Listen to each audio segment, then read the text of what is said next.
Kisah Sufi Rabia Adawiyah. Cinta dan makrifat Ratu Sufi. Sang Ratu Cinta lahir dalam kemiskinan yang sangat, tak ada kain untuk menyelimuti dirinya, tak ada minyak setetes pun untuk pemoles pusarnya, tak ada lampu untuk menerangi kelahirannya. Ia adalah putri keempat, maka disebutlah Robiah. Sang ayah menekur sedih memikirkan hal ini, mau pinjam ataupun minta, sudah menjadi pantangan bagi dirinya. Semuanya digantungkannya pada Allah. Dalam kesedihan ia bermimpi, bertemu sang nabi yang menghibur hati, temuilah gubernur Basrah, dan katakan, setiap malam engkau kirimkan solawat 100 kali kepadaku, dan setiap malam Jumat 400 kali, kemarin adalah malam Jumat dan engkau lupa mengerjakannya. Sebagai penebus kelalaianmu itu, berikanlah kepada orang ini 400 dinar, yang telah engkau peroleh dengan halal. Gubernur pun memberikan apa yang dikehendaki oleh nabi, ditambah dengan 2000 dinar bagi sedekah orang miskin, cukuplah sudah untuk kebutuhan keluarga Robiah. Sampai keadaan berbicara lain, bencana kelaparan melanda Basrah. Seorang penjahat menculik Robiah, untuk kemudian dijual di pasar budak dengan harga 6 dirham, majikan membelinya dan memberikannya tugas-tugas yang berat. Siang hari Robiah bekerja sambil berpuasa, malam harinya dihabiskan untuk mujahadah dan muwajahah dengan Robnya.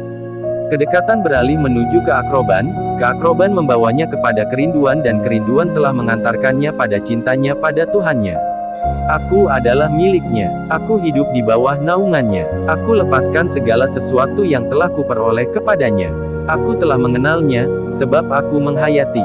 Satu malam yang dingin, sang majikan merasakan kegelisahan dalam hatinya.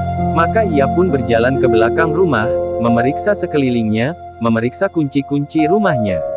Dan ketika ia sampai di dekat gudang tempat Robiah tinggal, kekagetannya membuat ia sendiri gugup, lampu yang semula dipegangnya kini terlempar entah kemana.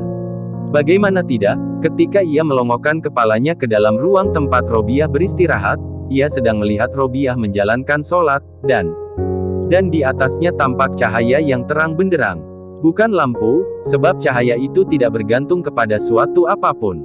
Keesokan harinya, Robiah dipanggil, majikannya menyampaikan keinginannya. Ia membebaskan Robiah sebagai budak. Kini Robiah merdeka. Meski sang majikan berharap Robiah mau untuk tinggal di rumahnya, tapi ia memilih untuk pergi menjauhi masyarakat sekitar. Dan ia menemukan sebuah gua agak di pinggir desa. Tinggallah ia di sana. Suatu hari di musim semi, Robiah memasuki tempat tinggalnya, kemudian ia melongok keluar sebab pelayannya berseru, "Ibu, keluarlah dan saksikanlah apa yang telah dilakukan oleh Sang Pencipta, lebih baik engkaulah yang masuk kemari, dan saksikanlah Sang Pencipta itu sendiri. Aku sedemikian asyik menatap Sang Pencipta, sehingga apa peduliku lagi terhadap ciptaan-ciptaannya." Sahut Robiah dari dalam. Suatu malam sebab terlalu letih, ia tertidur. Seorang maling menyelusup masuk ke dalam rumahnya, dan mencuri cadarnya. Tetapi, tak ditemuinya pintu keluar. Cadar diletakkan, pintu keluar terlihat. Cadar dibawa, pintu keluar tak terlihat lagi. Terdengarlah suara, "Hai manusia, tiada gunanya engkau mencoba-coba. Sudah bertahun-tahun Robiah mengabdi kepada kami. Saitan sendiri tidak berani datang menghampirinya. Tetapi betapakah seorang maling berani mencoba-coba untuk mengambil cadarnya? Pergilah dari sini." Jika seorang sahabat sedang tertidur, maka sang sahabat bangun dan berjaga-jaga. Ketika seorang sahabat mengantarkan seorang kaya yang ingin memberikan uang emasnya pada Robiah, Robiah berkata, dia telah menafkahi orang-orang yang menghujahnya. Apakah dia tidak akan menafkahi orang-orang yang mencintainya?